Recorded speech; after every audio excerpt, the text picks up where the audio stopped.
Hello and welcome to Tarrant County College. My name is Sheree Lopez and I'll be your instructor for this course, again, which is STSC, Transitions to College Success. And you should see your course number right around here or here, depending on whether you are a fall student or a spring student. Okay. So the purpose of today's video is to welcome you to the college and welcome you to the class. So whether you are brand new to the college and this is your very first college class that you're taking, or if you're one of our returning students, maybe you took a semester off, or maybe you're coming back to us 25 years ago when we were TCJC 20-something years ago. Welcome back. And yes, I have aunts and uncles and still refer to it as TCJC. Still, that's just what it is to them, and I just say, yes ma'am, yes sir, and I go with it. If you were here in like Tarrant County and Arlington or Fort Worth back in the mid-90s, you'll know what I'm talking about. Let's see, so yeah, we'll talk about that. We will talk about what is this course. So what is Transitions to College Success? Hey, they put me in this class. I have no idea what it's for. We're going to talk about that. We're going to talk about a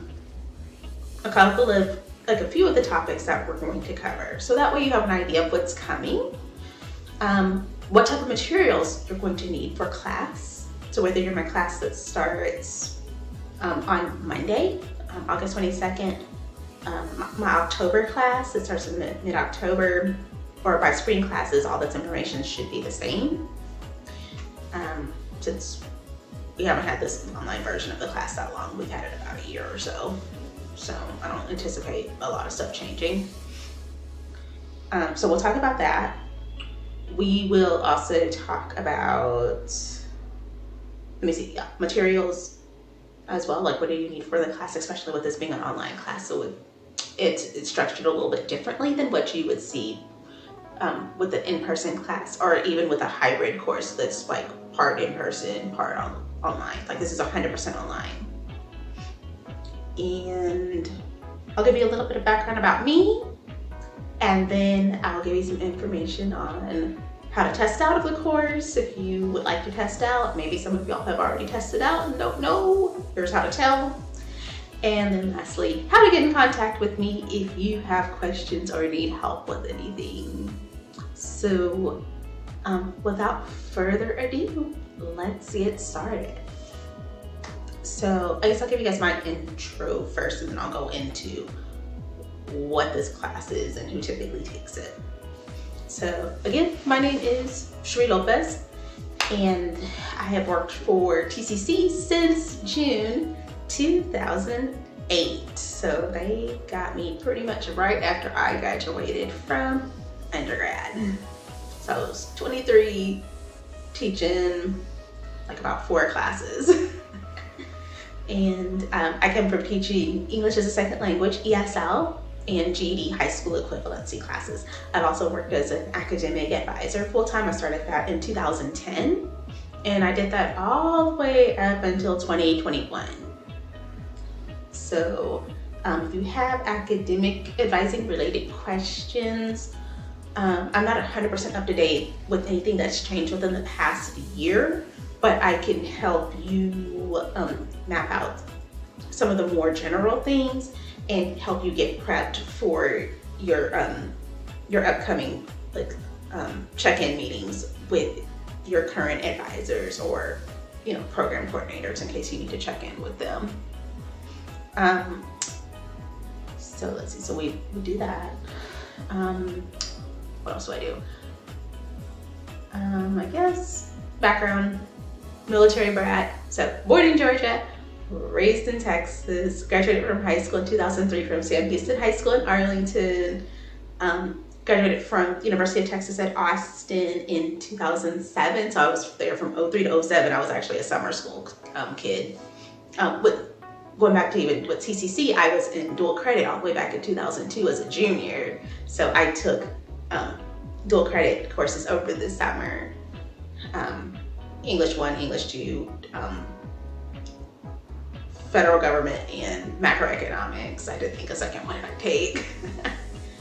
And so that was a really cool experience, actually getting to do that. And then, you know, I've gotten to work with the dual credit students, and it's like, I was in that program 20 years ago.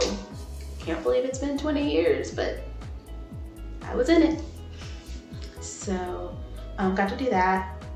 And then later, much later, I went back to school and got my master's. So my bachelor's degree is in Spanish language teaching with the emphasis on applied learning and development. It's just a fancy way of saying I specialized in like bilingual education, literacy, things like that. That's what it was. My master's is from Amberton University, and it's in human resources, training, and development. What? You got a completely different degree. Yes, I did. One's in education, one's in business. Why did you get two completely different degrees? Because I wanted to make sure I didn't pigeonhole myself into one specific industry, or if one industry saw a decline, then I had something else to fall back on, and vice versa. This is also to prevent burnout. So if I need to switch up things, I can switch it up with no problem. And at this point, I'm doing both. I'm actually getting to use both. Finished up with my master's in 2018, so not that long ago, but it was definitely an experience from doing college classes like through dual credit when I was 17 or 18 years old. Then going back to school after I had already turned 30. I learned completely different, and that's something that some of you guys may encounter as well. So those are some of the things that we're going to talk about in class, because a lot of the students in class that I have are not 18 to 22. A lot of you guys are working adults. I've had classes in the past, especially Southeast campus, where every single student in the class worked 40 plus hours a week. Some of them are working 60. I actually distinctly remember that. I have students that have children. I have students that have custody of their grandchildren. I've had students that were the legal guardians of their siblings. So I remember people running between 3 schools to drop off their siblings and then coming to class here and working full time. We've had people that are joining us that were in the military. And I have a lot of students that went to school outside of the United States. So maybe they graduated high school, have college degrees, were working professionals in other countries, and now they're looking to continue their studies or change careers here. Have a lot of people switching careers. Have a lot of people trying to level up because maybe requirements on the job changed, or they're trying to move up within the company and they need the fancy sheet of paper that says they know how to do the job they've been doing for the past 5 years, and it just fell under as other ad hoc duties as assigned. Y'all got quiet on me on that one. And those of y'all that have been in the workforce a while, you know what I mean. They like using that one, don't they? So, and then let me see, what else do I have too? And we have a lot of multi-generational students that come in too. So we have students, like I've had people in classes where I've had them across 3 different generations. So I've had the parents, the grandparents, and the grandchildren all in the same classroom. Significant others and the in-laws have been in the classes together, cousins, you name it, we've seen it. And we have students, ranging from 5 to 6 years old in college for kids. So if you take classes over the summer in person, you'll see the little ones, the first graders, all the way up to senior education, which is where you'll see our students that are 50, 60, 70. And there's some 80-year-olds too, because they gotta keep their mind sharp. And, literally, anybody and everybody comes here, and it's just a really wonderful place to be. And I really hope, whatever your particular goal is, if it's to earn a certificate within the next 6 months to a year, we get you there. If it's to earn a degree, if it's to help you start your business, or give you some tools to help you be successful with the business that you've already started. Let's do that. Or if your goal is to transfer to a university, move up, up, up, up, and up, then I want to make sure that we get you there too.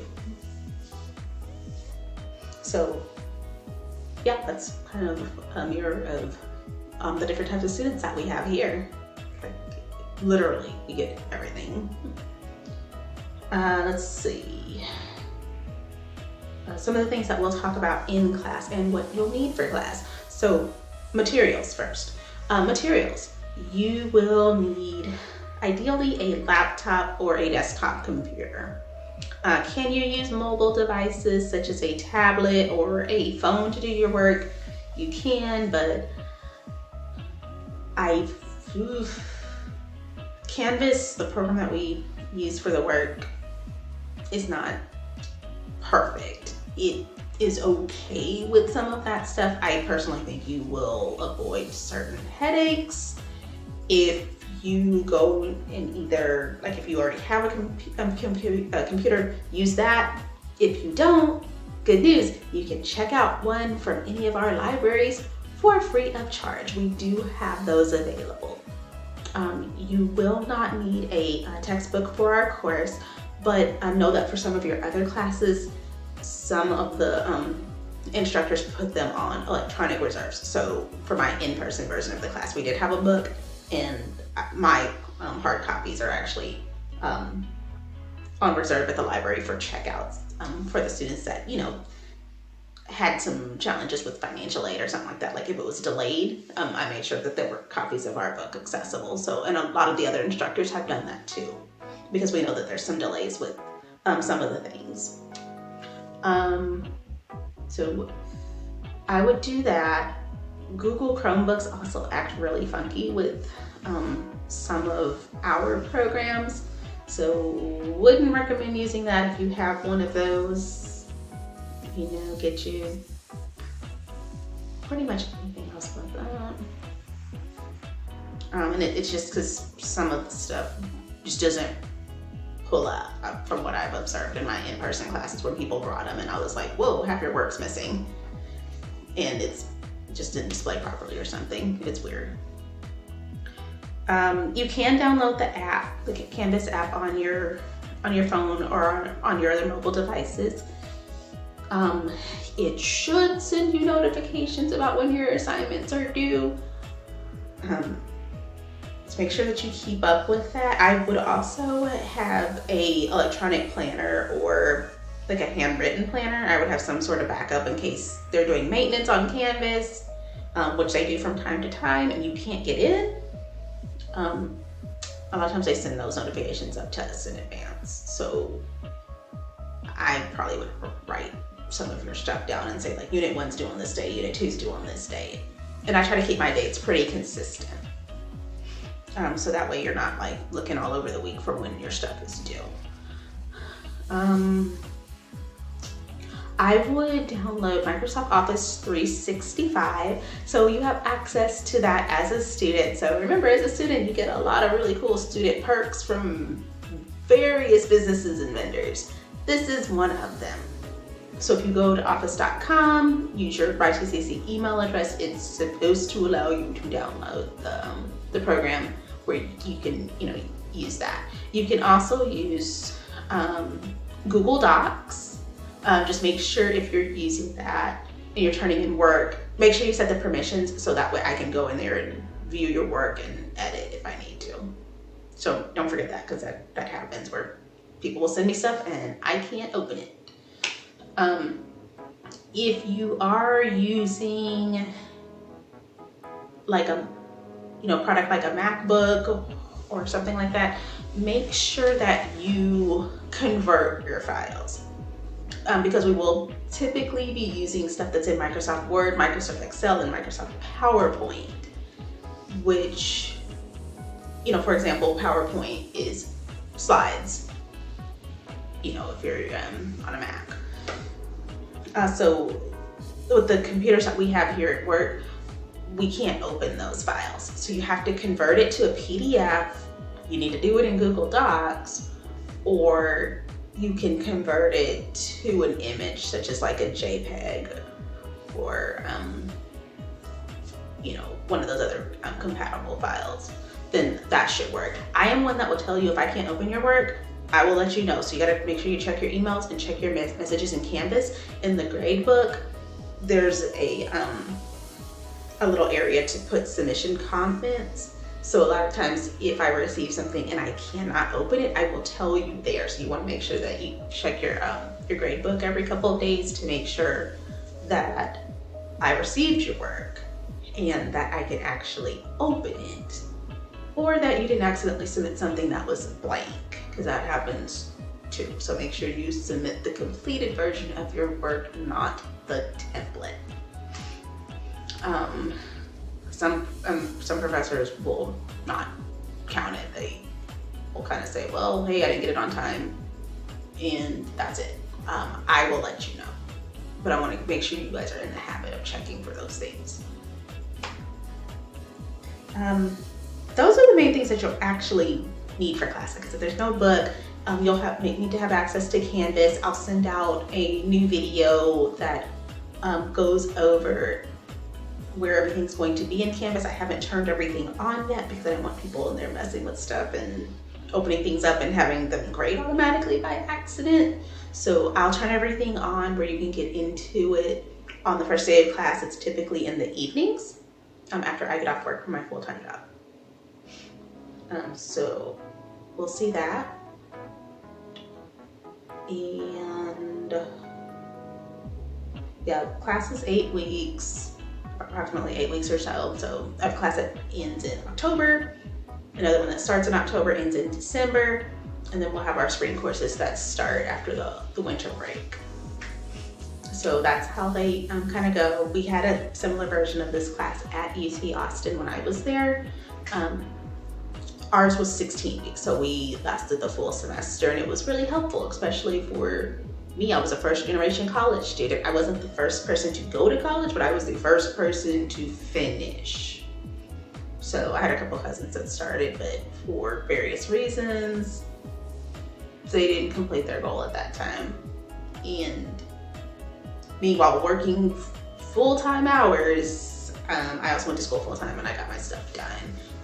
It was a struggle, it was hard, but I was able to get through it and make it work and set that example for my second cousins and, you know, kids that I babysat coming up behind me. So didn't know they were watching, but apparently everybody was watching. So I got to blaze the trail. So if you are the first one in your family to attend college or even complete high school and, you know, start a new trend, I know what that feels like. I know how tough it can be, but you got this, okay? You gotta tell yourself that, you gotta tell each other that. And surround yourself with like-minded, goal-oriented people. That's gonna get you extremely far. And that's what's gonna help keep you motivated and keep you here when things get tough, okay? Testing out of the course. So how do I test out? So if you have taken the TSI, which is our placement test, so that tells you what level you are in math, reading, and writing. There's certain brackets of the scores that tell you what level courses you go into, and you have to score above a certain bracket to start with college level courses. So what you can do is you can retake that test to try to place it to a higher bracket to potentially test out of this class, or maybe you're in a co-requisite math course or a co-requisite integrated reading and writing course with composition 1, history, government, sociology, psychology, however they were doing those at that time. And you could take off of that refresher part. And what that's going to do is that's going to accelerate you graduating faster. Because like with the associate's degrees, for example, most of the time we say, hey, it takes 2 years. 2 years per the world scenario. So 2 years not having any developmental courses and going to school full time, completing approximately 8 classes a year. if you're not able to go to school full time, or you have to take some refresher classes, or you need to do a victory lap on a class, you need to retake a class, then it's going to take longer, and you want to make sure that you plan for that. Okay? And there's a way that you could actually do that. You could do, like, for example, 3 classes in the spring, 2 over the summer, 1 in June, 1 in July, 3 classes in the fall. Boom, there's your 8 classes without having to go to school full time. And you complete the same amount. It's just you won't have a big break in the middle. You can test out of classes too. So there's opportunities for that through the CLEP exam. SAT and ACT also work as well. So make sure you submit those scores. A lot of times what I've noticed is people haven't submitted scores, or we don't have like transcripts from their high schools or other institutions that they've attended. So they've been placed in classes that they may or may not need, or that they've already completed. So make sure we have all of your stuff. And yeah, if you're planning to retake the TSI during our course, make sure you let me know so that way I can grant you credit for the course. So don't drop the course. I need to apply credit for it so you get credit for the work that you've already done. And what I'll do is I'll count you present through the remaining time and put your grade in at the end of the semester.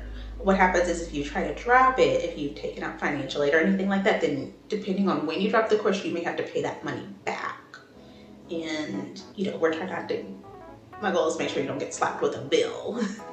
So make sure that you let me or any of your other instructors know if you're planning to retest, so we can walk you through what we need you to do, how you get your scores to us, and then what happens next. The departmental policies are different depending on the campus. Some of them are going to award you the grade you have in the class at that moment. Others will be an automatic C, which is what you would need to be able to register for the subsequent semester. Okay. And some people may opt to go ahead and stay because that's their seat and they've already paid for it. And that would be something that we could discuss. With our class, I typically make homework due on Sunday evening. So this is Sunday going into Monday, 11:59 p.m. You can turn it in anytime before that.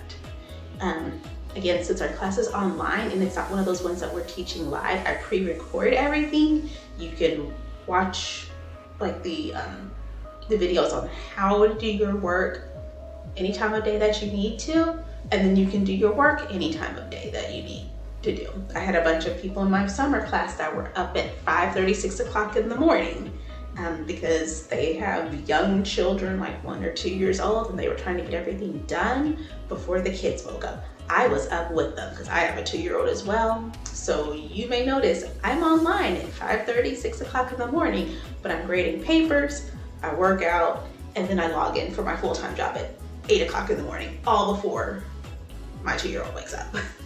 So busy days. So yeah, it just comes with it's one of those things, right? What else? How do you get in contact with me?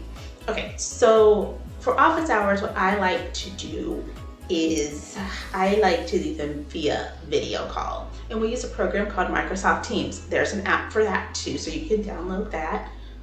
You can either install it on, on your desktop, on your computer, or on your laptop. There's also a mobile app for it where you can use it on your phone.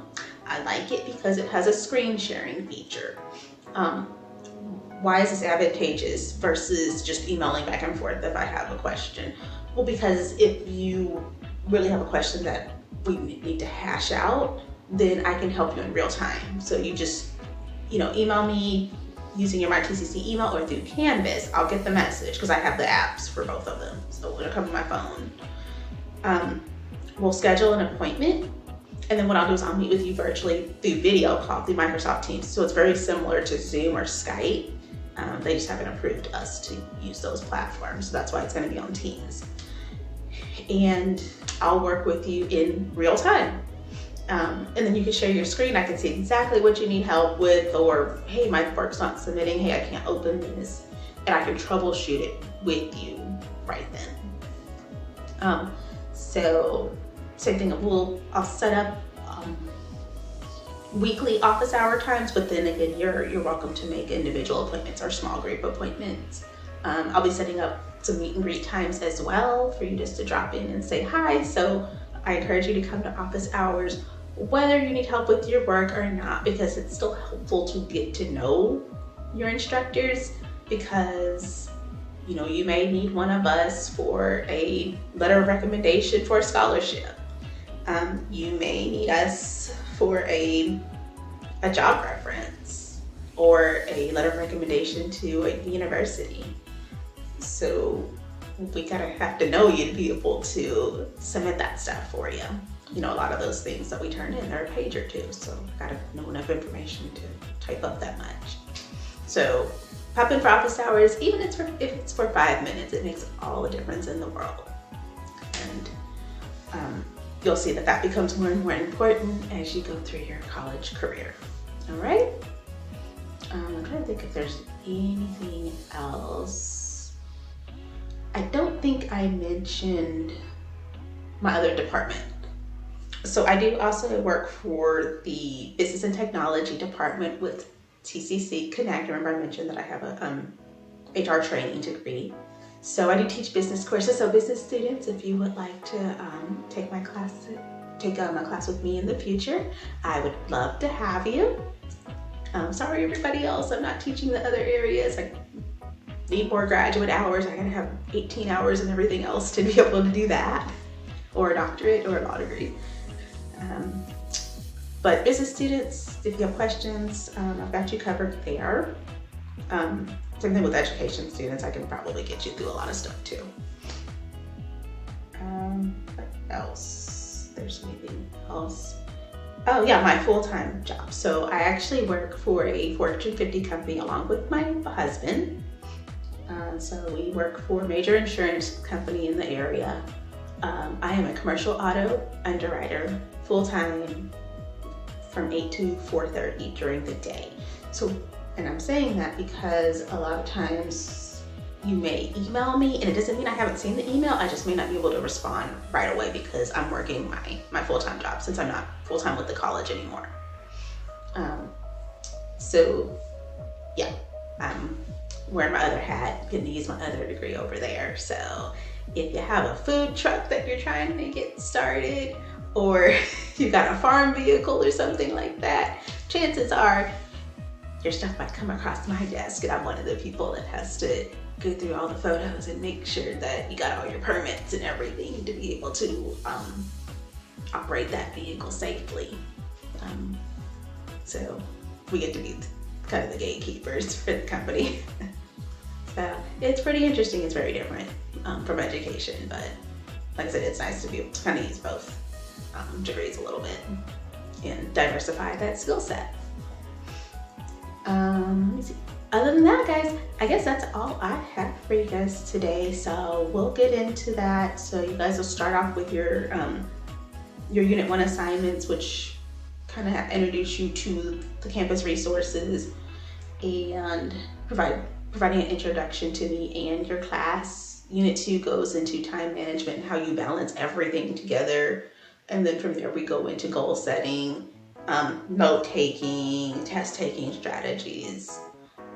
There's a big financial unit because we need to make sure that you know how to, manage your money.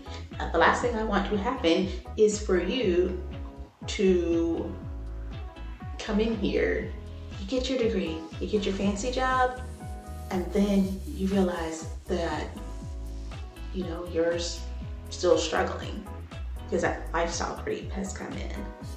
And, we need to make sure that we reel all that in, right? Or as my husband says, you can't live like a $30,000 millionaire. That's not going to work. So, Mr. I have a degree in finance says that himself. So,